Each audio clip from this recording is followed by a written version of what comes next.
personal race car. This one over Yeah, here. so this is my personal race car. Yeah. That's One of them, one of many. You I had mini cars. Just I had I could have been a millionaire already. But I had mini cars from Rotaries to 4AG turbos to Lexus. You name it, I just love cars. For me, it doesn't matter what make, I just love him. I've been like it since I was like 80. So this is a M50, the old M50 iron block motor, B25, but it's got a 3-liter crank in it. Okay. So it's a 3-liter basically. And then obviously it's got forged rods, it's got headwork, it's got a cut-ring gasket, which is a special head gasket that can handle boost. We don't boost very high with it, amazingly, and it's not a lot of guys that's using a multi-valve anymore. Everyone's going 2JZ and stuff like that. So we still use a multi. It went the best of 9.5. Sure. And it doesn't even, I'll be honest with you, it doesn't even have forged pistons in right now. It's got rods and stuff, but it doesn't have the pistons in. But it's still keeping. It's holding together, yeah, it's been reliable. And then we actually swapped out the 6-speed box for 8 HP 75, which is the 8-speed automatic. Okay. Was there specific reasons for that? Look, You I'll be think honest bit with off you. the line, or? Yeah, so now look with my 6-speed manual box, I was flying off the line in second gear, which was great. But I even had a Tilton triple plate clutch, and it was slipping when I got to get to fourth gear. This car makes 1,300 Newton meters of torque. Oh, yeah. So it makes a lot of torque. I think the clutch is very like the torque.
Cross the line for Cotty Takers and Muscle Line 10.5 in the left and a 9.9. Next up we've got Nasma Performance, Nazim Sikotti, BMW, powered turbocharged with 8-speed, I don't know what the 8-speed is called, I forgot the name, I think it's, I don't know.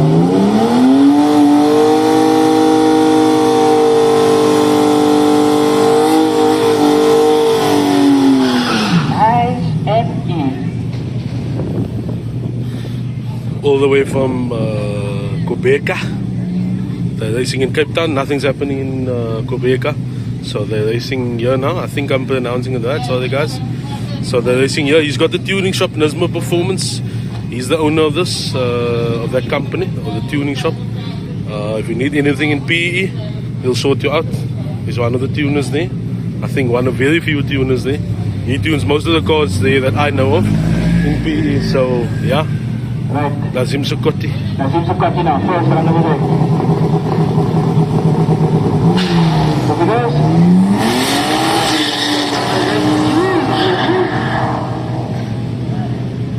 Jesus, the back end is bouncing all over. Cross the line, 10.4 seconds. 10.4, 10.4. 8 HP auto, I was going to show you something quickly.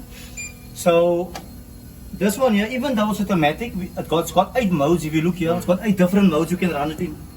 It even has a drift mode where you can put the clutch pedal on and it can be a virtual clutch. Is that working through the ECU now? Through the ECU, yeah, everything works through the ECU. What ECU is this? This is, okay, so it runs Patronics, Mercury, which is running the motor, which has been brilliant for me all the time. I'm a Spitronics dealer. And then for the east, for the transmission, we're running a TCU Turbodynamic. This one I bought from the UK. This one they actually made in Poland. But I think dictators are Asians for them now as well, so you can get it by them, yeah. And then even though it's automatic, we still change it manual because if you look up here at the boost controller there, so we reset the boost, then every time I change a gear, just look there, you'll see it will change the boost settings. So we've got 6 boost settings we run. You see, so it starts there, and every time we change a gear, it works its way through. So we start on low boost and we end up on high boost at the end of the track. Does it now depend on how the car is now? Well, it depends on how the traction is at the track and all those sort of things, yeah. Through this over here. Through that micro switch, yeah. So new school combined with old school. Yeah.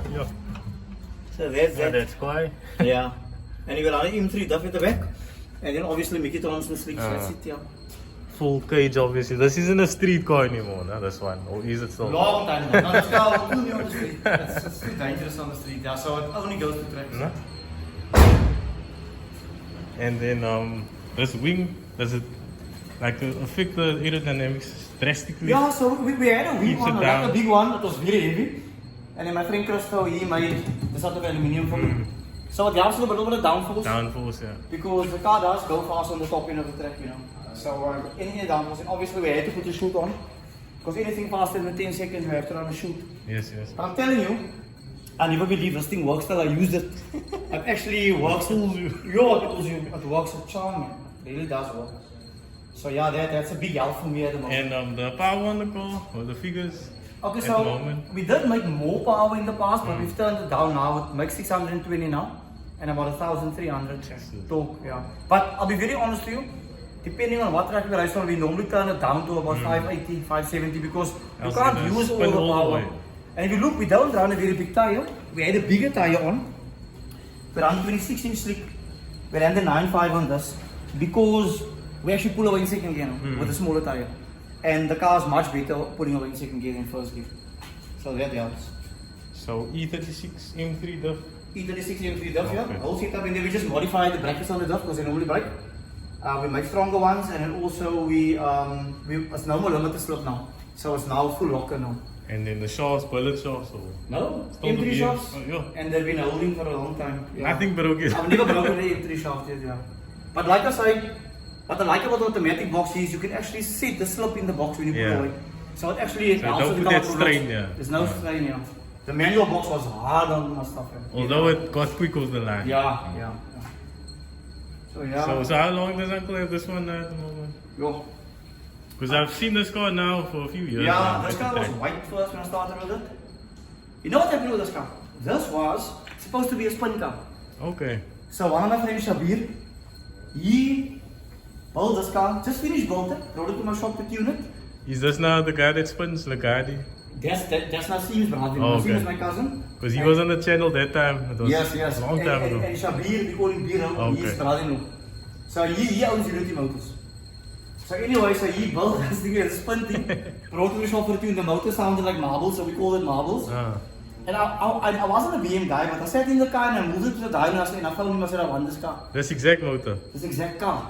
So I said, I want this car. And he said, No, "Oh." but the motor, was it the same No, motor? it was a similar motor but aspirated. Okay. Yeah, but it was like for spinning. But the motor was flat, it was smoking and it sounded like marbles.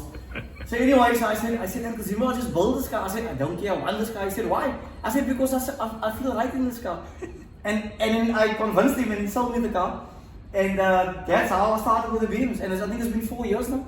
4 to 5 years. So all over the place, over the years, been rotaries, 4AG, Rotaries, turbos, I rode a Honda Turbo, it was my wife's car, she drove it to work for 14 years. B-series. And a B-series, yeah. That car made about 480 kilowatt. It's a B18 turbo. Tiny. Went well, but traction is always a problem with the front wheel drives. And clutch, obviously. Yeah, and so I gave up on that and I went to this. But I had many different drag cars over the years. Like it's been 27 years, so. But is this the fastest one at the moment? This is the quickest one now. Look, I had a rotary.